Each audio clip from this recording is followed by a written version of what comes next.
It's obvious that you listen to this show to hear about and support other people's dreams. But what about yours? What is your dream project? I'm here to help you break through whatever is in the way of your dreams and get you to the finish line. Go to dreamingbigcoaching.com today and take the first step. Literally, it's a button you can click to sign up for a free consultation with me. Let's find out if I can help you reach your goal. Click on Take the First Step. It's that simple to start the rest of your life.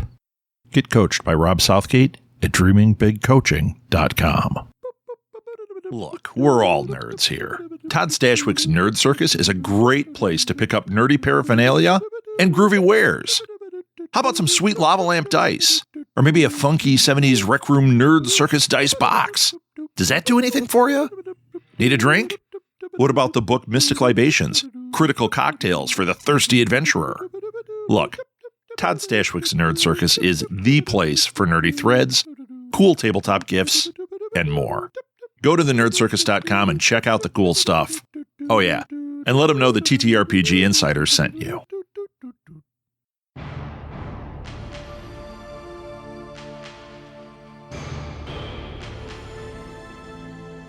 Welcome back once again to the TTRPG Insider. I am your host, Rob Southgate. The TTRPG Insider is a podcast about tabletop role-playing game. Most specifically, it's about those amazing people that create TTRPGs. Every episode, I interview someone who's involved in the making of these games. I want to hear their stories about their lives and about what games they like and really just find out about them, not just a description of their game. You can follow TTRPG Insider on Facebook by searching for TTRPG Insider. Or you can follow us on Twitter at TTRPG Insider. I know, such a creative handle. I plan to add other social media, but for now, that's the best place. If you want to email me, you can send me an email direct to rob@ttrpginsider.com. This month, we are featuring Cthulhu Dreamt by Action Fiction. They have a Kickstarter campaign running currently through September 8th, 2023. Please support Cthulhu Dreamt, both financially and by sharing it across your social media. You never know who's going to fall in love with this game the way I did. So go to Kickstarter and search for Cthulhu Dreamt. Or simply click on the link in the show notes and it'll get you right there. Today's guest is Ben Larson, writer and composer on Cthulhu Dreamt by Action Fiction. I had so much fun talking to Ben. We talked a whole bunch before I turned on the recorder, and I think we ended up going a little bit over because I did not want it to end. Here's Ben. Ben, welcome to the show. I'm so excited to talk to you. I say it every time. Excited to be here. Yeah, man. See, they don't always say that, so this is already different. I am. So basically, you worked on Cthulhu Dreamt. You're part of the team. It is the featured game this month. So I'm going through everybody, talking to everybody. And when I got to you, I started looking at your website and I got all excited and went, oh, we got stuff to talk about. Yeah. So Ben, why don't you tell people who you are and what you do? Yeah. So I'm Ben Larson. If you want to find me on the internet, Benjamin Emery Larson. And I am a composer, songwriter. Primarily. I do a lot of piano playing as well, just in my kind of regular life and singing. It's kind of how I make money. And yeah, I primarily write for theater, musical theater. I love to tell stories with music. So I've dabbled in a lot of things like film, web series, that kind of stuff. But kind of home base for me is live theater. All right, cool. Actually, believe it or not, we're going to have some connections there in a second. Nice. So, Ben, I was reading your stuff. You're in the Twin Cities. We lived in the Twin Cities. No way. We were 35th and DuPont. Oh my gosh, I lived at 26th and DuPont for 5 years. That's funny. Same with us. It was 5 years. It was 95 to 2000. Okay. So I know Uptown pretty damn well. It's very different now. Great. Yeah. We were just there recently, and it's really different, but still cool. Yeah, still very cool. Still cool. And actually, one of our friends is really involved in musical theater there. It's a kid. Okay. Huxley Westheimer. I don't know how to say his Okay. last name right. He was in School of Rock. He toured with School of Rock Oh nationally, and wow. Okay. he did all Oh, sorts of very stuff. But fun. So he's you must always be doing really something. talented then. Yeah, he's got a little bit of talent. Yes, Mhm, absolutely. mhm. And then one of my best friends is actually a producer up there. He's a rock musician, Huh. Patrick Tanner. He was in Okay. Tina and the B-side movement, the Billy. No, he wasn't in the. Oh, he was in the Billies, I think, for a bit. Huh. Martin Zeller, No all those way. guys. Yeah. So we've got Small world. connections. Small Yeah. world. So your musical theater thing, what is some of the stuff you've done? Yeah, so I think I'm on my fifth musical now. The first thing I ever wrote was actually with Reed, who's another artist on the Cthulhu Dreamt project. And we wrote an opera about zombies. So that's how it I kind mean, of come all on. began. Yeah. And then I kind of took a break. I took about 7 years off, wasn't writing for a while, was busy just kind of like getting married and, working my day job and stuff. And then was really hungry to get back at it. So that's why my wife and I moved to the Twin Cities in 2017. And since moving here, I've written a few more, about various subjects. I think my two favorites are a friend and I adapted Tom Sawyer and Gender Bent it into Thomasina Sawyer. Cool. It's very cute. It's for kids. It's very different than Cthulhu Dreamt. And the latest project that I've been working on that's actually getting they had their first rehearsal last night. It's getting a concert in LA this month is called Arena, a house musical, and I'm just humbled to be a part of it. I was kind of brought into it late. They had someone depart the production and asked me to come in and help. But it's about this nightclub, this very famous nightclub in LA that was just safe space for brown LGBT people in the 90s in LA, 90s and 2000s. And it's the story of someone who spent a lot of time there. He kind of grew up, kind of like his coming of age story, Abel Alvarado. And I just, I'm just really humbled to be a part of that project. It's been really moving working on the music for that. And it's been a challenge musically because I've never written house music. And on top of all of that, it's just really fun to be a part of that rich multicultural theatrical history in LA. So Yeah. Oh, it sounds very cool. yeah. Very cool. So if musicals weren't necessarily your bag to begin with, what kind of music was? What got you into it? Oh wow. I don't know. I started acting and singing when I was 5, like really young. So I kind of was always dabbling in music and theater, but they were always very separate. So I did acting, and then I also played the piano and Sure. played the clarinet. Sure. And then in my late teens, I started to sing. And once I started to sing, people asked me to be in musicals, and then suddenly the two worlds started to converge. But at the time, I wasn't really thinking about being a writer. I was starting to write music, and I was actually starting to write scripts. Like, I don't know, I was writing movies and stuff, like you do when you're 18, right? Yeah, right. And I didn't know what to do in college, and I just kind of had to flip a coin, and I went with music in college. But then I ended up doing, or actually, no, I did the opposite. I did theater in college. Okay. But I ended up doing a bunch of music while I was there and studying composing, and I practically double majored. I just, didn't study an instrument and get the music degree. So yeah, and that's where I met Reed, and then we wrote our zombie opera, and that was really that was the moment I realized this is what I wanted to do. That's kind of my primary art form. I love telling stories with music, and it's I love to watch movies and watch TV, but there's something about that medium. It's so visual. And I'm like, I'm not a super visual person, but I'm a very relational person. Okay. And I think that theater is more that. It's more about like you have a relationship with this human being that's on that stage, and, we're all in the room together. And for whatever reason, that I think the way I'm wired, and I'm just much better at live theater than I am at TV and movies and video games and all that stuff. So I absolutely get that. You and I have similar paths. I made a choice when I went to college to do music. And oh no, wait, to do acting. But I was only one of two theater majors in the school, and I quit after 6 months.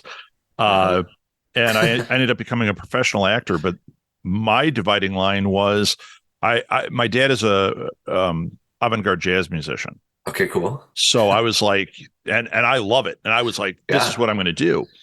And then when I was graduating, I went, man, I'm going to be a famous jazz musician.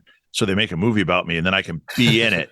Then I went, why am I doing all that to be in a movie when I really just want to be in a movie? And I'm kind of the opposite. I love to go to theater, but I hate to be in theater. I love to act on screen.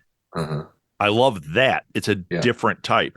And my daughter has become a professional actress. And you know what? I didn't think that was going to happen with her because she did a lot of stage. Yeah. She now is saying, and she's an ensemble member at a theater and all that. And she's like, Dad, I get it. I way prefer the technique you use when you're on camera. It's just how it is. And as musical as we are, none of us in this house are musical people. Funny.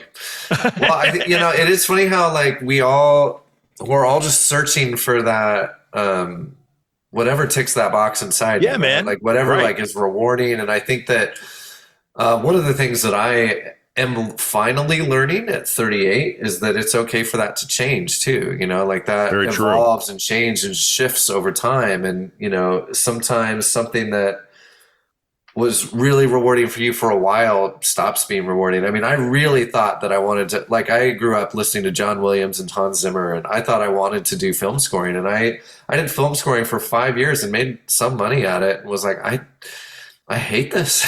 I just don't like it at all. Not your bag. Yeah. And I think part of it is just like, you so rarely get to be John Williams and sit in a room and like create a world. Right? Like a lot of the work that you do is a director says, hey, here's this piece of music that I really want to use, but we can't. So can you make something that sounds like that, only isn't like that, so that we don't get sued? And I'm really making it sound terrible. It's not really quite as bad as that, but it felt like that to me. And it really just like, I'm so aggressively creative to a fault that it was not a good fit for me. So now there's a movie, and I'm going to botch the name because I thought of it the whole time you were talking, and now it just eludes me. Yeah, but it's a romantic comedy. It's got Jack Black and Cameron Diaz and The Holiday. The Holiday. Yeah, Jack Black is a composer in that, a film score composer, and that's who I always think of. Like he loved that. But I would hate that when I watch that. And I watch him do it and he's like, having a fun time. And I'm like, wow. I mean, being able to put the music out there, but being told what to do that way, like I would have to make my own indie film, make my own music that would go with it the way I want it. It's just how I'm wired. It's a certain personality that likes that style of collaboration, I think. Funny story about The Holiday, just because you brought it up. When I was writing, because Reed and I wrote the script for the zombie opera, which I'm not saying is good. I mean, it's really bad. But, we were in college. We were just going for it. But we wrote everything in that piece, right? And when I was working on the script for that, I listened to The Holiday over and over and over because even though it was a show about zombies, I knew I had this instinct that the relationships between the characters, like it was a quartet of characters, just like The Holiday. And I was like, their relationships are super important and we need to like them. We need to feel like they're our friends. And that's how The Holiday made me feel. And so I just listened to that nonstop while I was working on that script. It's just funny you brought that up. That's funny. Like if you go back to my iTunes, like that's the it's Holiday a touchstone for you. It's the most listened to thing in my entire iTunes library. So that is really funny. Yeah, I work with people that create horror. Actually, I work with the theater that my daughter's with is a science fiction and fantasy theater. Yeah. So we're always talking about this stuff. I'm always creating stuff. And it's funny because I talk about the relational part of it all the time. The one I talk about is Shaun of the Dead because people go, oh, it's a comedy and a zombie movie. Totally. But it's not. I mean, it is, but it's all about those relationships. If you follow that story, take the zombies out of it, he's still having a bad day. He's still having to, navigate all these people, and he's still got the greatest friend in the world that has him pull his finger as he's dying. I mean, come on. Right. Yeah. That's 5 stars, man. No, totally. I mean, that's what makes at the end of the day, like whether it's zombies or whether it's horror, like that's just the genre, that's just the setting. Right. It's a setting. And there are certain tropes you expect, like jump scares or action scenes or love scenes. Like there are certain things we're going to expect based on the genre, horseback riding, if it's a Western, gunfights, whatever. But like, that's just kind of dressing up the story. Like the story is about people, Yeah. Well, when you talk about Star Wars that every nerd on every podcast talks about, it's the hero's journey, and that's it. And if you take a million movies, most of them have the hero's journey in some form or another, and you go, okay, it's a basic story element. Now let's put lasers in it. Let's put horses in it. Let's put Jack Black singing songs in it. Yeah. So, and actually, I'd see that movie, Jack Black singing songs with lasers and horses.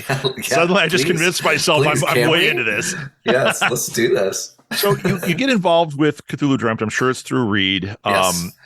What are you doing on Cthulhu Dreamt? It says writer. Yeah. Are you contributing scripting, or are you talking the album? So I have a kind of unique role.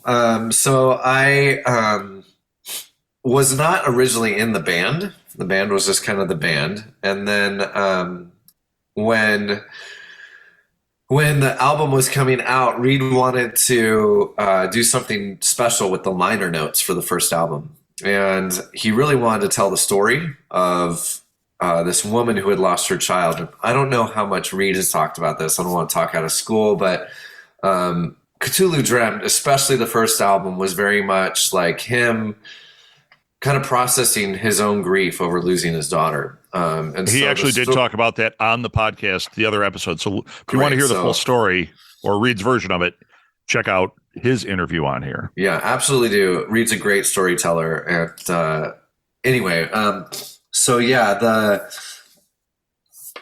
won't rehash that whole story then. But, basically when it came time to work on the liner notes, he asked for my help because he always asked me for help with the writing. And I was actually my idea to turn it into diary entries. And so the idea is the liner notes are found diary entries of this woman. And so I wrote those entries and with Reed, but mostly I drafted most of it. And so that was that. But in that process, we really developed that character and her daughter's relationship and the world of the piece a lot. And then the second album came out and we wanted to do cool liner notes again, but we didn't want it to just be more diary entries from the same person. So we flipped it and it's diary entries from the daughter's perspective, but it's the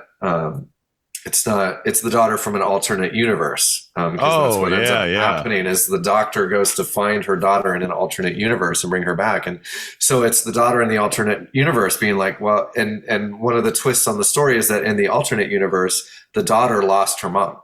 And so they have this spoiler. Yeah, sorry. I think the second album's been out for a while. I don't know if it has. Yeah. So anyway, I won't rehash that whole story, but so they meet, right? And they have there's kind of beauty in their relationship, but there's also something a little toxic and artificial about it. And the daughter is picking up on that and how this isn't actually her mom and she's not actually this person's daughter and they're trying to pretend to make it normal and it's not. And so the daughter's processing through all of that in her diary. And so I helped write those liner notes as well. So in terms of those characters, I've been a huge part of the process of developing those characters. And then I've been in conversation with them as they've been developing the story and the world of the game. Although, I have a lot of strong opinions. And so I always try not to be the guy in the room that's holding everything back. I can really be that guy sometimes it's not good enough yet. Let's keep working on it. People are we have a deadline. We gotta right. We got to make it happen. So they bring me in when it's helpful and then they keep me out of the room when it's more helpful for me not to be there. And then I also am a composer for some of the orchestral pieces. They're going to show up on the soundtrack for the TTRPG. Yeah, Reed and I talked about that too. I am really excited to hear that. I am too. I mean, it's pretty wild. Yeah, got these musicians from all over the world working on this music. I think it's pretty fun. And it sounds pretty cool. So do you have any history with tabletop games? I mean, did you play them, or is it like, no, I'm just kind of in this music thing and wow, I'm part of a game?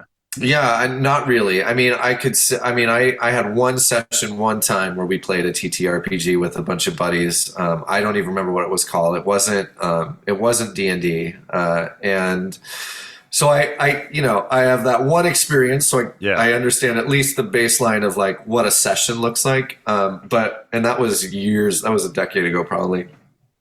But, again, my role isn't really to design game mechanics. No, so, no, not at all. So I didn't feel like I was stepping into anything that I was really I was gonna mess it up too much. It's mostly just world building and environment building. With the ambience and the soundtrack. So well, that's one of the things that attracts me to this project so much is.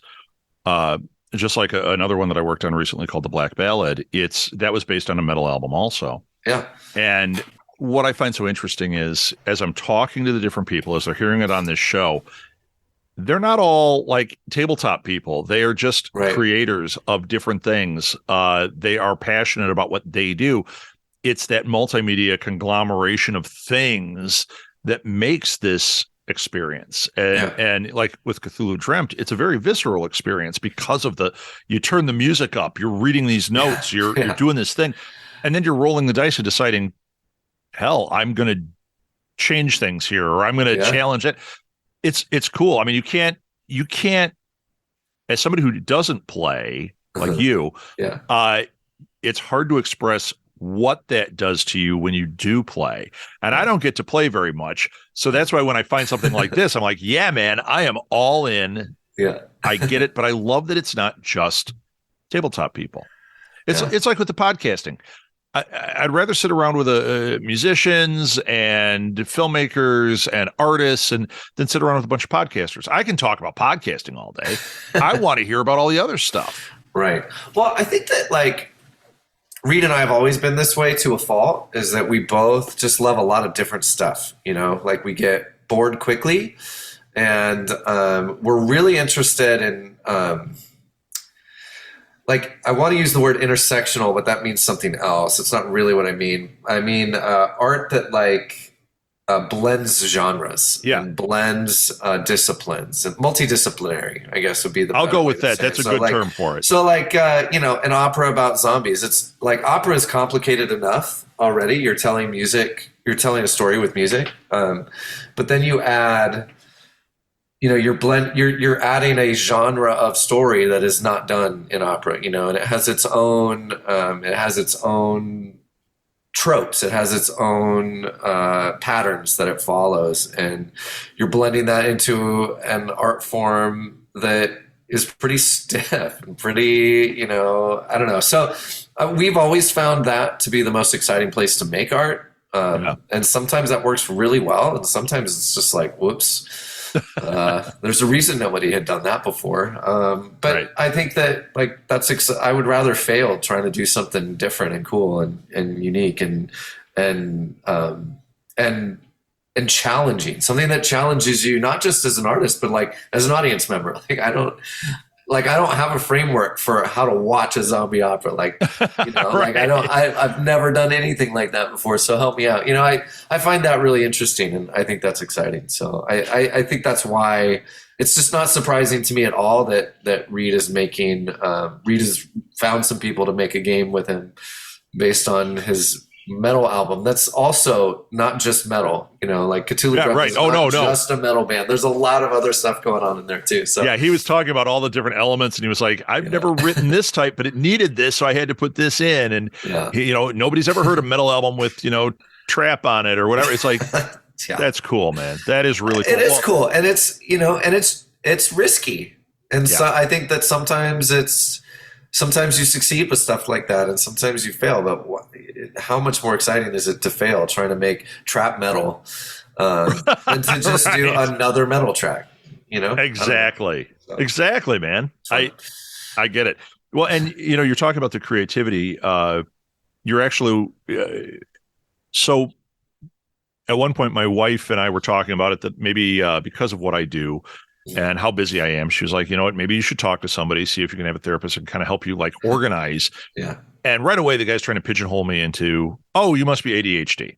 And I'm going, first of all, I don't think so. So he had me take a test. Massive test, right? Yeah. I came back so low on it. No ADHD whatsoever. He's like, well, you must have done something because it's never this you low. Cheated the test because I'm already convinced you have ADHD. Yeah, exactly. So then we were telling my wife's therapist, and she said, well, no, they're like snap diagnosing you. She said, if I had to snap diagnose you, I'd say you're creatively gifted. And I went, oh, that's a thing. And she was like, no, that's actually a thing. Yeah. And it's everything you're saying, everything. When I talk to Reed, I'm like, yeah, Jaren from Cthulhu Dreamt. It's an actual thing, and it's why we push the envelope.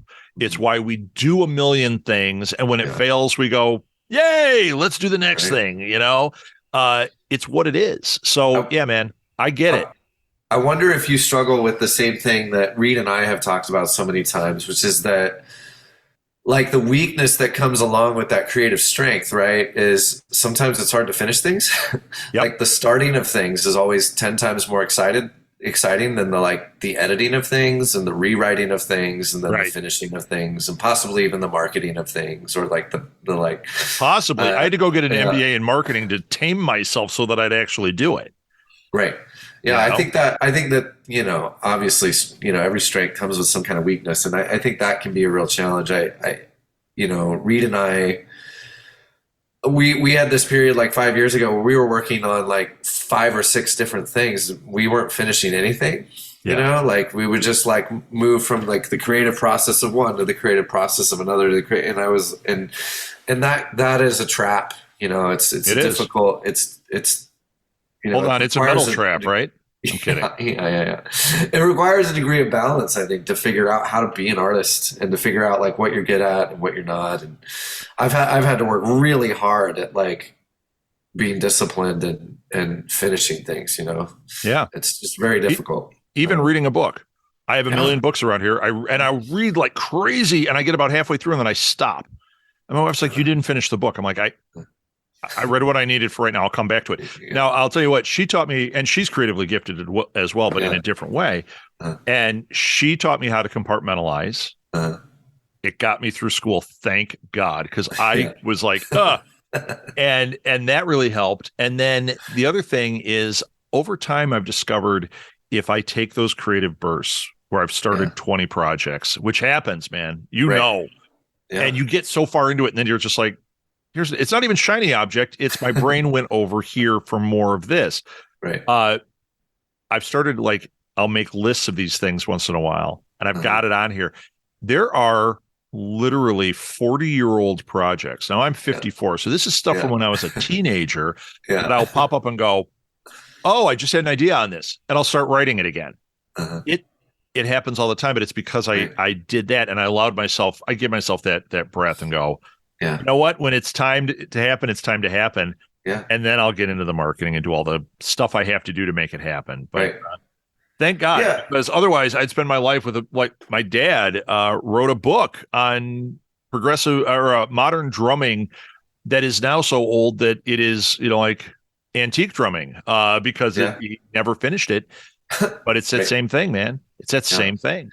Well, something I learned this a long time ago. I actually learned it while I was working on Maelstrom. I used to think that inspiration is something that happens to you, right? Like you're walking down the street and like the magic, I don't know, descends from the sky and falls on you and you are inspired with an idea or inspired with something. And for sure that happens, right? Like for sure those moments happen or you wake up from a dream and you got a little idea and you're like, oh man. Right. For sure that happens. But I think that most of the time, inspiration is a point in the process. It's not like a moment in time. I agree. You're going to discover. It's a point in the process. So you move along the process and it sucks and it sucks and it sucks and it sucks until you realize why. Yeah. And then suddenly you're now, because you know why it sucks or what the problem is, now you're suddenly open to being inspired because you have a problem to solve.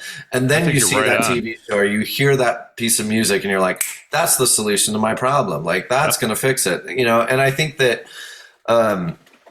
again, like, don't close your heart off to being inspired at any moment. Like, you never know when inspiration is going to hit you. But at the same time, like, I think that being more realistic about it, like, sometimes you just have to work on things when it isn't fun and it isn't inspiring and you don't want to be working on it so that you can get to the point where you can be inspired and solve whatever's bugging you about it that's making it not fun to work on, or whatever. Yeah. So yeah. It's funny you use the word magic because that's the other one that we talk about. And I've never talked about this on any of our shows out of 10 years of podcasting and thousands of hours of it. One of the things that we talk about is how we're magic junkies. Yeah. And it's because so we owned a business. We had a retail store. And when you're not admin, that's a tough thing to do, but we did it. Yeah. And there are points in it where we absolutely felt what you just described, that inspiration, like you're trudging, and there's something in there and you go, oh my God, we just created magic. Yeah. And ever since then, I'm always looking for that magic, but I'm not forcing it. Right. I'm not forcing it. But when it happens, man, it's the most beautiful thing in the world. And it's the nectar of the gods. Like you get it and you're just like, this zombie opera is the thing. And that song or those two notes in there, I can't tell you how many times I've like written a short film or whatever. And as I'm writing this thing, I get to a point and there's one line and I'm like, the whole thing is just one line, the whole thing, because that's where the little bit of magic is. Mm-hmm. So, yeah, I think maybe that's what we're doing is we're chasing that magic, but we also are smart enough to know that you can't force it. It's just going to happen. But when it does, man, whew. Beautiful. I mean, nothing has like convinced me more of that than COVID. I mean, it's wild how like it just felt like all the magic went away for a while. Like it for did, me, especially as a performing artist, right? Like I was, I had all these like really cool piano gigs lined up and stuff, and like COVID happened to everyone. Like it's not like I think that my trauma is special, but that was a really difficult period, and you talked about chasing that magic. Like I find it a lot more rare right now, to feel that feeling, and where I felt like I was feeling it all the time before. And I think that, if anything, that just makes it clear how precious it is, because you can't take it for granted. I think that like something I didn't really realize that, just in my like privileged bubble is just like how precious that is and how not everyone has access to that, the opportunities to feel those feelings and to chase those opportunities. And so I just am really grateful for the ones I've had. And I'm like, almost desperate, to feel it again. You're speaking my language in a really sad way, but like, I don't know. But it's not an ego thing, man. It's not an ego thing. It's this other like intangible. Yeah. It's funny because me working with these TTRPGs that I've started working with, I was just at GaryCon, which is a big gaming convention, and I've never been, and I felt it there. It wasn't happening to me, but I could feel it kind of sizzle through me as I was there, and I was like, somebody's having it. People are here having this, and man, I felt that energy, and it lit me up. I came right back. I sent about 10,000 emails to people. I started. We used to always put together these live podcast marathons, which we were like the first to ever do that, right? And they're hard, and you don't realize the magic until years later, and you're like, "Oh my God, that was magic!" Yeah. So what did I do? I came back, and our friends that own that theater were like, "Hey, could you help us get a podcast on this thing?" Kicked right into it, man. Yeah. Tell me the hours. I'm going to go get you 6 different Star Wars podcasts. I'm going to get people dressed in Star Wars costumes. I'm going to get a filmmaker I did this whole thing. And she's like, what? And I was like, and then I'm going to come out and I'm going to oversee it. Not going to get up and host, but I am going to be in that magic zone. Yeah. I don't care if anyone knows I'm there. I can't wait. So I get it. I get it. And it's interesting how, that magic it's like a relational magic, right? At least it is for me. I think it's because I'm in the performing arts, right? But like, it's not, it's not enough for me to just sit and come up with ideas and be creative. Like, right. I need that, like, that energy going back and forth with an audience, or, now it's funny. Other You need artists that I collaborate with or whatever. You mentioned needing it kind of in a live setting. I need that interaction, but it's not in a live setting, which is why podcasting works so well for me. Right. Yeah. I get that feeling from something in there, but it is in the performance. It is in the putting it out there. It's why I can go and do this thing, and nobody gives a crap who put those Star Wars podcasts on there. I feel the buzz. I got it. Yeah. I know. Makes sense to me. All right. We're almost out of time. Where can people find you, to hire you to write some music, to check out your stuff? I see there's some videos on your website. So where can people find you? Yeah, easiest place to find me is my website. It's just my name, benemorylarson.com. I spell Emery as Emory, and Larson with an O also. Great. And then same little tag, Ben Emery Larson, is how you'd find me on Facebook or Instagram as well. So cool. Yeah. And reach out to him if you have questions, if you want to hire him, if you want to feel that magic, maybe let him feel a little bit of magic by, hey man, I liked what you did. Let's make some magic together. Make some magic. Yeah. And I will put all of this in the show notes. There will also be links to Cthulhu Dreamt in the show notes, so you can support this Kickstarter that they've got going, or that they're about to have going. I don't know when this is going to air. But right around that time, you can click on that link and it'll take you there. And yeah, man, this was a lot of fun. I knew I was going to enjoy this interview.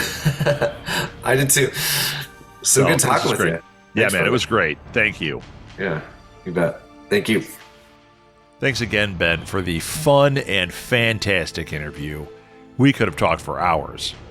We might have. Who knows? There's no recording evidence of it. So I must have you back on this show at some point. If you or anyone you know has a crowdfunding effort about to launch or currently going, send them my way. I love to share cool projects and to help people reach their goals.